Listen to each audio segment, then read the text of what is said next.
एक इंसान है, हंसमुख, मिलनसार, बड़ा हेल्पफुल। तुमने सोचा ये तो बहुत अच्छा इंसान है। फिर एक दिन उसने तुम्हारे पीछे तुम्हारी बुराई की, तुम्हारा काम चुरा लिया, तुम्हें नीचे गिराने की कोशिश की और तुम सोचते रह गए ये तो ऐसा नहीं था। वो था, तुमने बस देखा नहीं, या शायद देखना नहीं चाहते थे। रॉबर्ट ग्रीन कहते हैं लोग जो दिखते हैं वो होते नहीं, और जो होते हैं वो दिखाते नहीं। आज हम उसी सच को समझेंगे। नमस्ते दोस्तों, आप सुन रहे हैं बुक्स एंड बियॉन्ड पॉडकास्ट और मैं हूं ट्रिस्टन आपके साथ। ये पॉडकास्ट है बुकिश बाय आरसी का, जहां दुनिया की सबसे पावरफुल किताबें आप तक पहुंचती हैं सिंपल हिंदी में। आज की किताब वो किताब है जिसे पढ़ने के बाद आप लोगों को देखने का तरीका हमेशा के लिए बदल जाता है। The laws of human nature by Robert Greene. उन्होंने इस किताब में 18 ऐसे लॉज दिए हैं जो बताते हैं कि इंसान असल में कैसा है, क्यों करता है जो करता है, और तुम इसे समझकर अपनी जिंदगी कैसे बेहतर बना सकते हो। आज हम सबसे इंपॉर्टेंट लॉज एक्सप्लोर करेंगे। चलो शुरू करते हैं। पहला लॉ है द लॉ ऑफ इरेशनलिटी, यानी अतार्किकता का नियम। रॉबर्ट ग्रीन का पहला और सबसे बड़ा पॉइंट यही है। हम सोचते हैं कि हम रैशनल हैं, लेकिन हम मोस्टली इमोशनल हैं। हर डिसीजन जो तुमने लिया, हर ओपिनियन जो तुमने बनाया, हर जजमेंट जो तुमने किया, उसके पीछे तुम्हारी इमोशंस थी। लॉजिक बाद में आया। लॉजिक तो बस उस डिसीजन को जस्टिफाई करने के लिए था। ग्रीन कहते हैं हमारे अंदर कुछ डीप बायसेस हैं जो हमारी थिंकिंग को साइलेंटली कंट्रोल करते हैं। सबसे खतरनाक बायसेस, एक, कंफर्मेशन बायस। हम वही देखते हैं जो हम देखना चाहते हैं। अगर तुम्हें किसी से नफरत है तो तुम उसकी हर बात में बुराई ढूंढोगे। अगर तुम किसी को पसंद करते हो तो उसकी गलतियां तुम्हें दिखेंगी ही नहीं। 2, कन्विक्शन बायस। जितने जोश से कोई कुछ कहे हम उतना ज्यादा मान लेते हैं, लेकिन जोश सच्चाई की गारंटी नहीं है। 3, ब्लेम बायस।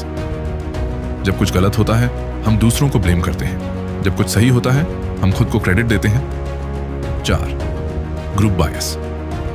हम वो आइडियाज अडॉप्ट करते हैं जो हमारे ग्रुप में पॉपुलर हैं और फिर सोचते हैं ये मेरी खुद की सोच है तो करें क्या।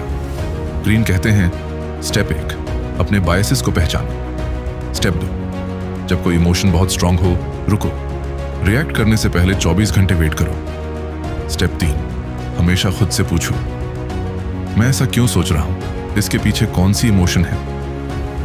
रैशनल बनना नेचुरल नहीं है, इसे अचीव करना पड़ता है हर रोज। दूसरा law, the law of narcissism, यानी आत्म प्रेम का नियम। जब हम नार्सिसिस्ट सुनते हैं हम तुरंत किसी और के बारे में सोचते हैं, अपने बारे में नहीं। लेकिन ग्रीन कहते हैं हर इंसान के अंदर नार्सिसिज्म का एक स्पेक्ट्रम है, डीप नार्सिसिस्ट से लेकर फंक्शनल एम्पैथ तक। डीप नार्सिसिस्ट जो सिर्फ खुद के बारे में सोचता है, दूसरों की फीलिंग्स उनके लिए एग्जिस्ट नहीं करती, वो रिलेशनशिप्स को रिसोर्सेज की तरह यूज करते हैं। हेल्थी नार्सिसिज्म, थोड़ा सेल्फ लव एक्चुअली जरूरी है। जो इंसान खुद को बिल्कुल वैल्यू नहीं करता वो दूसरों की भी केयर नहीं कर सकता। फंक्शनल एम्पैथ, जो अपनी नार्सिसिज्म को दूसरों को समझने में कन्वर्ट कर लेता है। नार्सिसिस्ट्स को कैसे पहचाने? ग्रीन के कुछ साइंस। हर बातचीत में वो खुद को सेंटर में लाते हैं। तुम्हारी बात बीच में काटकर अपनी बात शुरू कर देते हैं। तारीफ की बहुत जरूरत होती है उन्हें, पर दूसरों की तारीफ कभी नहीं करते। जब तुम सक्सेसफुल होते हो वो जेन्युइनली खुश नहीं हो सकते। तुम क्या कर सकते हो? ग्रीन कहते हैं एम्पैथी डेवलप करो, लेकिन फेक एम्पैथी नहीं। रियल एम्पैथी का मतलब है जेन्युइनली किसी की पर्सपेक्टिव में जाना, उनकी आंखों से देखना, उनके दर्द को महसूस करने की कोशिश करना। जितना ज्यादा तुम ये करोगे उतना ज्यादा लोग तुम पर ट्रस्ट करेंगे, उतना ज्यादा तुम्हारे रिलेशनशिप्स डीप होंगे। तीसरा और चौथा लॉ साथ में समझते हैं, लॉ ऑफ रोल प्लेइंग और लॉ ऑफ कंपल्सिव बिहेवियर, यानी लोगों के मास्क देखना और उनका असली कैरेक्टर पहचानना। लॉ 3 थी law of role playing. Greene कहते हैं हर इंसान एक सोशल मास्क पहनता है। पब्लिक में वो एक कैरेक्टर प्ले करते हैं, ऑफिस में प्रोफेशनल और हार्ड वर्किंग, सोशल मीडिया पर सक्सेसफुल और हैप्पी, फैमिली में केयरिंग और सेल्फलेस। लेकिन ये मास्क है, असली कैरेक्टर वहां दिखता है जब कोई प्रेशर में हो, जब उन्हें लगे कोई देख नहीं रहा, जब उन्हें कुछ चाहिए हो, जब वो फ्रस्ट्रेटेड हो। डिकोडिंग कीज मास्क्स को कैसे पढ़े? 1. वर्ड्स नहीं, पैटर्न्स देखो। एक बार कुछ कहना एक्सीडेंट हो सकता है, बार बार करना कैरेक्टर है। 2. बॉडी लैंग्वेज पढ़ो, जो मुंह नहीं कहता शरीर कह देता है। आई कांटेक्ट से बचना, आर्म्स क्रॉस करना, जब अनकंफर्टेबल हो तो छोटे छोटे मूवमेंट्स। 3. कॉन्ट्रडिक्शंस पर ध्यान दो, जो बहुत ज्यादा ऑनेस्ट होने का दिखावा करे उसे सबसे ज्यादा सावधान रहो। जो जोर से कहे मैं कभी नहीं करता ऐसा, वो अक्सर वही करता है। Law 4, the law of compulsive behaviour. Green का सबसे पावरफुल ऑब्जर्वेशन, लोग अपना बिहेवियर चाहकर भी नहीं बदल सकते। उनके पैटर्न्स कंपल्सिव होते हैं। जो इंसान पहली जॉब में बॉस के साथ बुरा बिहेव करे वो दूसरी जॉब में भी करेगा।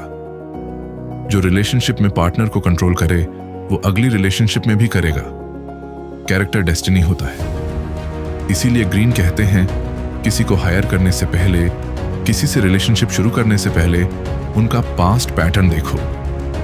पास्ट वो मिरर है जो फ्यूचर दिखाता है। टॉक्सिक टाइप्स जिनसे बचो।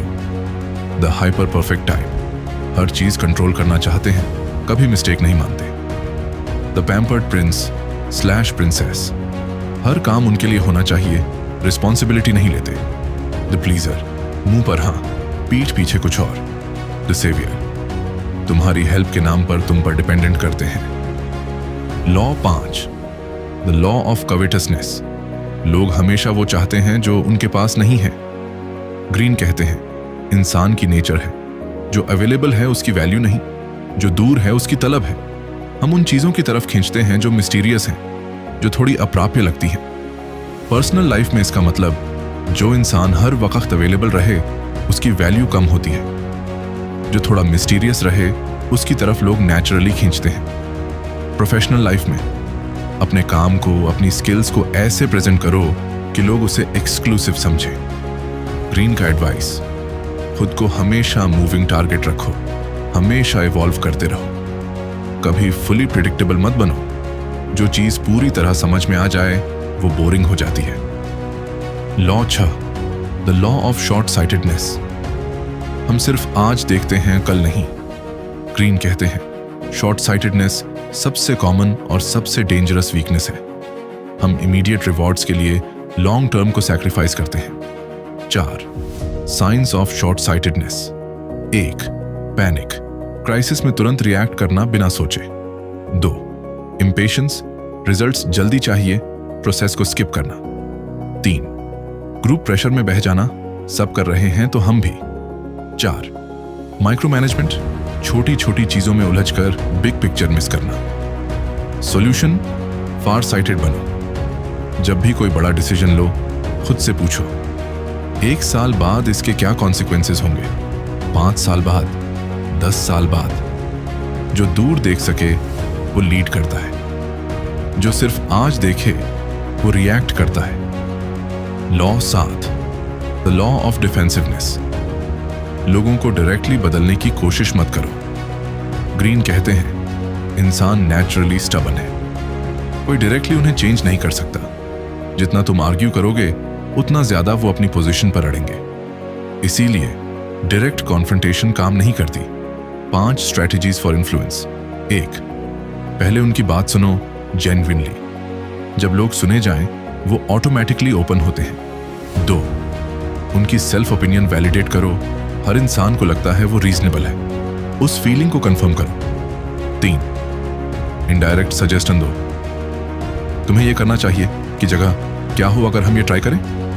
4, इमोशन से अपील करो, प्योर लॉजिक से कोई नहीं बदलता, इमोशन टच करो। 5, खुद एग्जाम्पल बनो, वर्ड से कम एक्शन से ज्यादा। जो इंसान को फील कराए कि चेंज उन्हीं का आइडिया था वो वर्ल्ड का सबसे बड़ा परसुएडर है। Law 8, the law of self sabotage, तुम खुद ही अपनी सबसे बड़ी रुकावट हो। ग्रीन का सबसे ऑनेस्ट ऑब्जर्वेशन, हमारी जिंदगी की सबसे बड़ी प्रॉब्लम्स हम खुद बनाते हैं, और इसकी वजह है हमारा एटीट्यूड, कंस्ट्रिक्टेड एटीट्यूड। मेरे साथ हमेशा बुरा ही होता है, लोग मुझे सीरियस नहीं लेते, मैं इसके लायक नहीं हूं। ये एटीट्यूड एक सेल्फ फुलफिलिंग प्रोफेसी बन जाता है। जैसा तुम सोचते हो वैसा अट्रैक्ट करते हो। पॉजिटिव एटीट्यूड, हर सिचुएशन में अपॉर्चुनिटी देखना, लोगों के बिहेवियर को पर्सनली नहीं लेना, फेलियर्स को लेसन्स की तरह देखना।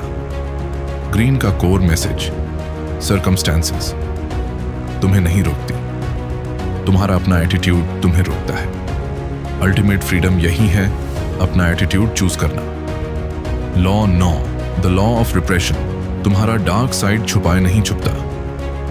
ग्रीन यहां कार्ल जुंग का शैडो कॉन्सेप्ट लाते हैं। हर इंसान का एक शैडो होता है, वो सब जो हम रिप्रेस करते हैं वो शैडो बन जाता है। शैडो कैसे बाहर आता है? जो क्वालिटी तुमने दबाई हो उसे दूसरे में देखकर बहुत इरिटेशन होती है। कभी कभी आउट ऑफ कैरेक्टर एक्शंस, किसी पर बहुत हार्श जजमेंट। सॉल्यूशन, शैडो को एक्नॉलेज करो। हाँ, मुझे कभी कभी जेलसी होती है। हाँ, मुझे पावर की चाहत है। ये मेरे ह्यूमन होने का हिस्सा है। जो अपना शैडो देख सके वो दूसरों का शैडो भी देख सकता है। Law 10, the law of envy, jealousy सबसे छुपी हुई दुश्मन है। एनवी सबसे डेंजरस इमोशन है क्योंकि कोई इसे एडमिट नहीं करता। एनवी के हिडन साइंस, तुम बहुत लकी हो, इतना शो ऑफ क्यों? एक्चुअली ये उतना बड़ा अचीवमेंट नहीं, तुम्हारी फेलियर पर ज्यादा कंफर्ट। खुद में एनवी को हैंडल करो, डिनाई मत करो, ट्रांसफॉर्म करो। वो क्या है उनमें जो मैं चाहता हूं और उस डायरेक्शन में काम करो। Law 11, the law of grandiosity, success सबसे बड़ा अंधापन है। जब हम सक्सेसफुल होते हैं ब्रेन एक खतरनाक इल्यूजन बनाता है, मैं स्पेशल हूं, मेरे रूल्स अलग हैं। हिस्ट्री के सबसे बड़े फॉल्स ग्रैंडियोसिटी से आए हैं। Napoleon, Hitler, countless business leaders. Solution, success के बाद सबसे ज्यादा हम्बल रहो, क्योंकि सक्सेस तुम्हारे जजमेंट को सबसे ज्यादा क्लाउड करती है। Law 12, the law of gender rigidity, तुम्हारे अंदर मैस्कुलिन और फेमिनिन दोनों हैं। ग्रीन कहते हैं हर इंसान के अंदर मैस्कुलिन और फेमिनिन दोनों क्वालिटीज होती हैं, लेकिन सोसाइटी हमें एक तरफ पुश करती है। लड़कों को कहा जाता है सेंसिटिविटी दिखाना वीकनेस है, लड़कियों को कहा जाता है असर्टिव होना अनफेमिनिन है। रिजल्ट, हम अपनी आधी क्वालिटीज सप्रेस कर देते हैं। ग्रीन का एडवाइस, जो क्वालिटीज तुमने सप्रेस की हैं उन्हें एक्नॉलेज करो, डेवलप करो। एक आदमी जो वल्नरेबल हो सकता है एक्चुअली ज्यादा स्ट्रांग होता है। एक औरत जो असर्टिव है एक्चुअली ज्यादा इफेक्टिव होती है। होलनेस ही असली स्ट्रेंथ है। Law 13, the law of aimlessness, बिना पर्पस के जिंदगी एक भटकाव है। ग्रीन कहते हैं ज्यादातर लोग जिंदगी में इसलिए नहीं भटकते कि उनमें टैलेंट नहीं, वो इसलिए भटकते हैं कि उनके पास कोई क्लियर पर्पस नहीं। फॉल्स पर्पसेस जिनसे बचो, पैसे के लिए कुछ भी करना, दूसरों को इंप्रेस करने के लिए, फैमिली की एक्सपेक्टेशंस पूरी करना, सिक्योरिटी के नाम पर पैशन को दबाना। अपना रियल पर्पस कैसे ढूंढो? ग्रीन कहते हैं अपने अंदर की वॉइस को सुनो, वो काम जो एनर्जाइज करे, थकाए नहीं, टाइम की याद ना रहे, बिना रिवॉर्ड के भी करने का मन हो, वही तुम्हारी कॉलिंग है। पर्पस वाले लोग डिफरेंटली जीते हैं, उनका हर दिन एक डायरेक्शन में होता है। Law 14, the law of conformity, भीड़ तुम्हारी इंटेलिजेंस चुरा लेती है। ग्रुप्स के अंदर इंडिविजुअल इंटेलिजेंस ड्रामेटिकली कम हो जाती है। ग्रुप में हम वो ओपिनियंस अडॉप्ट करते हैं जो पॉपुलर हैं, अपनी इनर वॉइस साइलेंस करते हैं, क्राउड जो करे वो करते हैं। सॉल्यूशन, ग्रुप में रहो पर मेंटली अपनी पर्सपेक्टिव रखो। अगर मैं अकेला होता क्या मैं यही डिसाइड करता?